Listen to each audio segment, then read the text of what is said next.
how can we simultaneously grow economies and green economies? That is the fundamental challenge, and that is what we are working on.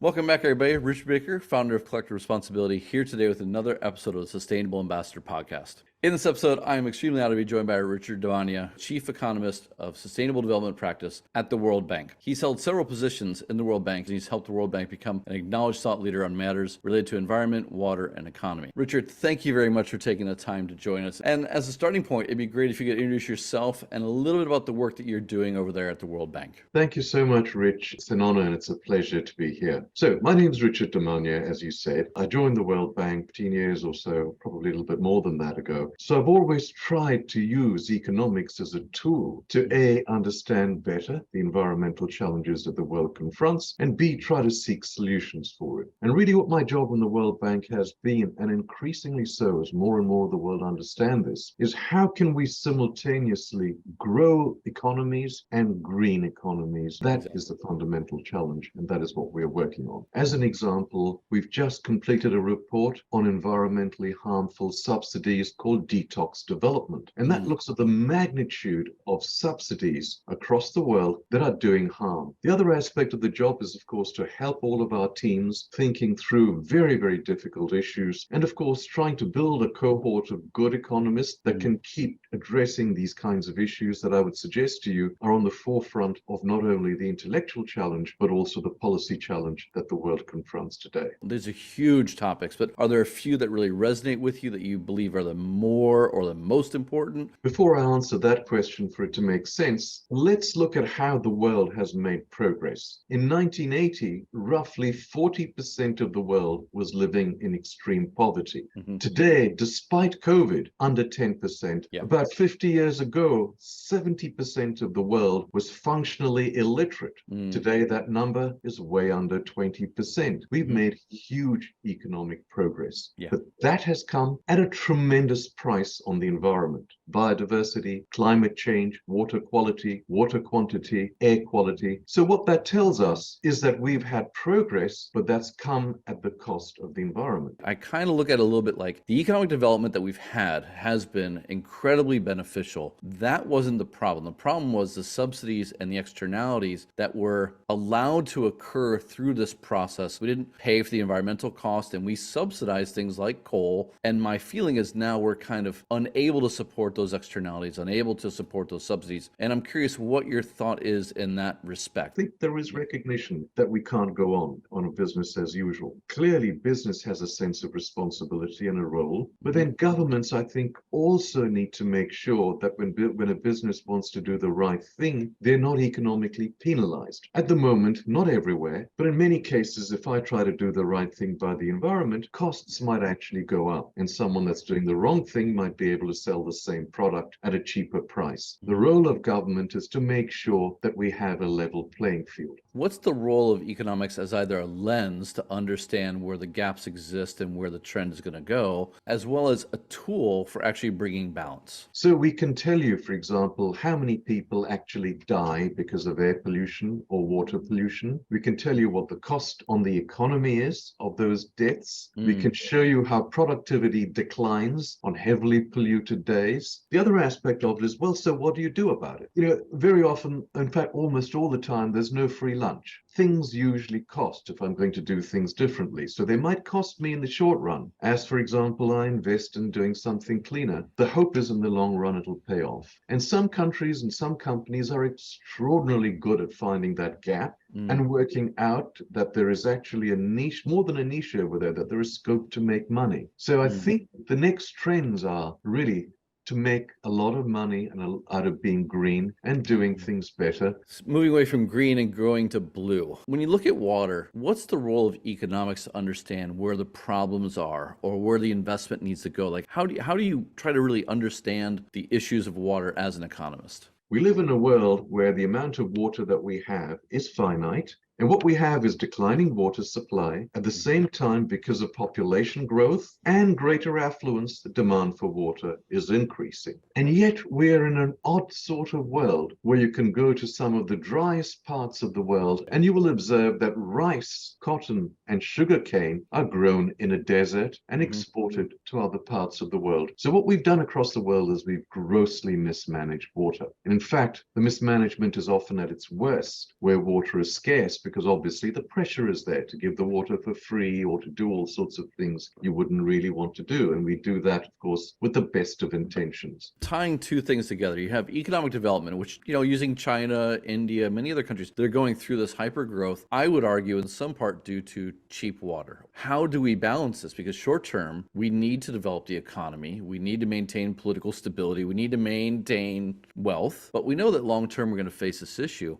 How do you approach or advise on that imbalance? So increasingly, our role is to show that it is not just a long-term problem, it's a short-term problem. A, what is the cost? B, probably more challenging is to say, so what is the way of actually growing equally fast or even faster by being green? So the fundamental challenge is, can we grow by enhancing the environment rather than by destroying and wrecking the environment? But the challenge before us is to do it now, because in a sense, there is no real trade-off if you really look at the true costs between what the economy needs today and what the environment needs. Is it inevitable that you lose the ability to have cheap water? How does that restructure an economy? It's very tempting to kick the problem down the road, right? Kick the can down the road and hope that someone else deals with it. And that's what we've done historically. Most fundamentally, that is only going to change, I believe, at scale, if we get the right kinds of regulations. And very often that will mean that prices go up. But I think more often than not, that will also mean that we do things differently. There's a lot of inefficiency in the system. Let's go back to the water example. When water is free, we use water very inefficiently. So, for example, there will be overhead irrigation in places that are very dry. And with overhead irrigation, middle of a desert, you're throwing all this water up, but 60% is lost to evaporation. Hey, if the water is free, why not, all right? But that doesn't mean there isn't a cost. And sometimes that cost is on someone today, sometimes that cost is into the future. How do you tell the story of economics and sustainability? What's compelling to them? What's actionable? Is it data? Is it stories of impending doom? How have you found through your work and your career that you can really grab somebody by the throat and say, this is important, this is what we're seeing, let's take some action now? So it depends who your audience is. If your audience is a central bank or a Ministry of Finance, you really have to lead the conversation with numbers and relate those numbers back to the economy, because that's what's of primary concern to a central bank and a Ministry of Finance or a Minister of Finance. And certainly my approach has always been never to exaggerate, but always to try to be as true to the data and the information that we have. And it's bad enough that I don't need to exaggerate to point out that these are the number of lives that's lost. This is what it means in terms of the context of your country. And for most people, when you have that conversation, that reasonable conversation, it doesn't take too long to convince them. Let's take an example. When you see those brown particles in the air, it's called particulate matter, PM. You inhale those. It's like inhaling very, very fine dust that goes into your lungs. If it goes into your lungs, from there, it has to go into your bloodstream. If it goes into your bloodstream, it has to affect your heart. So what do we see where we have high levels of air pollution? We see a spike in asthma and breathing problems. We also see a spike in terms of heart failure and a variety of cardiac problems that ensue in those places. All this is very easy to understand. Well, it's interesting. And through this conversation, you've sounded almost like a biodiversity expert, a public health expert, an air quality expert, less so an economist in many ways. So what economics tells you is what policies are going to work. So, for example, if I want to know what's the best way to reduce pollution in my city, a knee-jerk reaction for most people would be,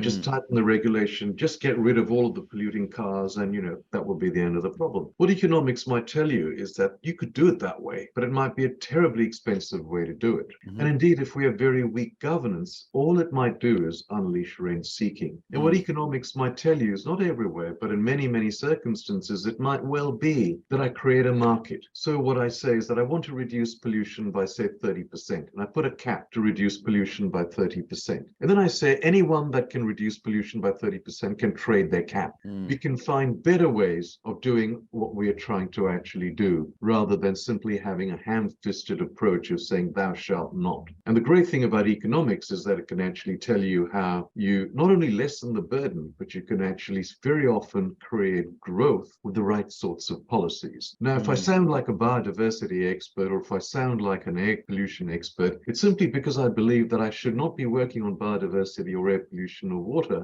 unless I deeply understand the science of it. In the terminology of an economist, the science gives me the production function. And then I put the economics onto that and work out, well, given that production function, how will people respond? How will firms respond if I tax them rather than having a regulation? Will a regulation in country X simply unleash massive corruption? That, I think, is the beauty of economics. It tells us that. What brought you into economics and sustainability to begin with? You've got a real passion for it. Where did it come from? Where did it start for you? I've always had a passion for the environment, and I started off as an academic, so it was the intellectual aspects of economics that drew me into economics. It's a challenging subject, it's a fascinating subject, it's wide-ranging, and then it was quite simple, really, to marry the two interests together. And I've been very fortunate in terms of my employer to have a job that sits right in the center of what it is that we're trying to do. How do you view the power or the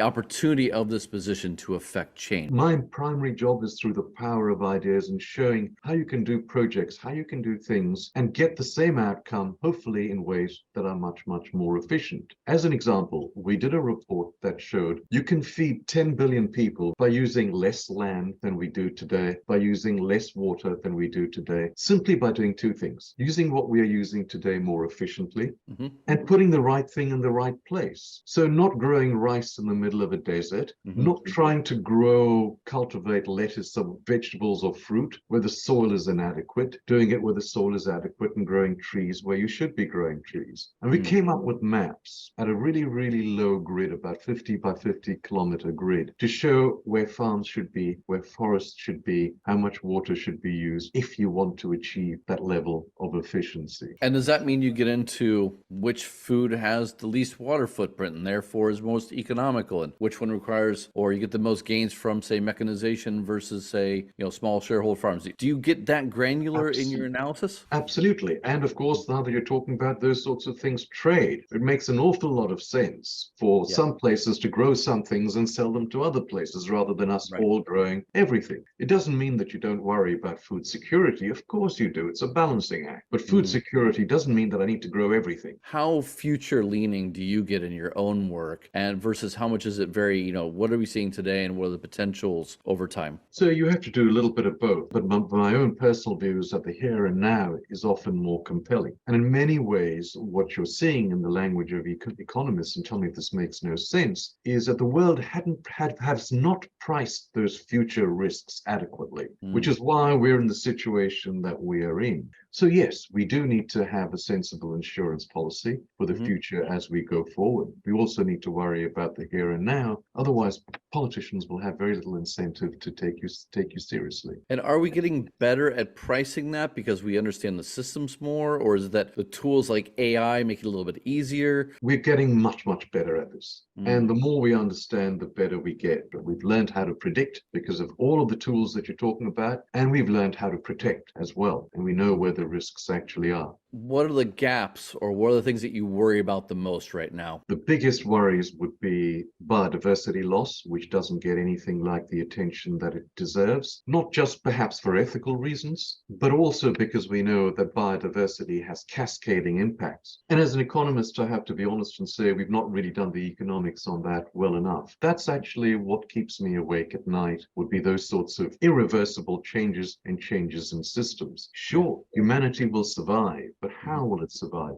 Is that a price worth paying, or could we do better? What are your fuel sources to get you through this doom and gloom? I'm curious, do you frame it as an, oh my God, I need to get back to work at the office, it's 3 a.m., I can't sleep? Or do you find ways to emotionally kind of set that aside and just look at the systems, look at the data? You've certainly got to be emotional about your work and passionate about your work. But at the same time, you have to be very objective about your work, because if you allow that to cloud your judgment, you won't be giving very good advice, and you yourself won't reach a very good, the sound and the right conclusions. So, I think it makes sense to try to be objective, try to be very thorough in what you do, and try to communicate with as much clarity as you are able to. And that's really what keeps me going. But I do think that these are such compelling, important, interesting topics that there's no difficulty in getting up in the morning and actually working on these issues. It's a great segue into the next section, which is about your work as a professional at the World Bank. When you made the shift from academics into the World Bank, what was it that you were seeking? What was compelling about the World Bank? Why did you seek that opportunity to begin with? There are huge advantages in being an academic. It allows you to pursue topics of your choosing. It allows you to become an expert at a level that you probably couldn't in any other field. The great attraction of the World Bank is you're on the front lines of policy. You're talking to policymakers. You're learning how to communicate. You're on the front lines of just how difficult these issues are relative to the textbook answers. Does that mean that you have to develop new tools all the time? Are you redeploying the academic tools that you had? Like, what are the things that you've picked up along the way, and what's the most valuable tools that you bring to the office every day? When I started 15 years ago, economics was in a different place from where it is today. Economics was more a mathematical science where we wrote models. And of course, models will show you what you hypothesize. Now, economics is much more data-driven. And we have wonderful environmental data, satellite data, AI, we have machine learning, and we can do a lot more. And so I find the tools of academia to be immensely interesting and immensely useful. And every day of my life, I try to learn something new to keep up, because things are moving at an enormous rate and there's no way I can keep up, but I try. So if you were to think about what makes for a successful economist that's focused on sustainability or environmental protection, what are some of the traits or tools or mindsets that you think are really critical to being effective at that position? Have a lot of humility, but to be technically sound. You need a lot of humility because there is so much that we don't know, especially in the field of environment. And we know even less about how the economy and how people respond to that and how they will respond to policies that you have to fix it. I would also argue the second attribute is integrity, which I think ties in with the humility, because if you have integrity with your work and humility and you're thorough, I think that brings credibility and power to your work that perhaps may not exist otherwise. And then finally, you need the skill to communicate. So those would be what I would suggest might be the key attributes. But if you're giving career advice to someone who is 25 years old, they see economics as the tool to affect change, what career advice would you give to someone that's around that age, just trying to work out what their first step should be or how they should view their career going forward? If they want a career that relies on analytical work, perhaps the optimal strategy might be a postdoc, somewhere where you can really hone your skills and learn how things are actually done. But having that a proper apprenticeship for 2 years in a working with someone, I think might make a vast difference. And then you just launch.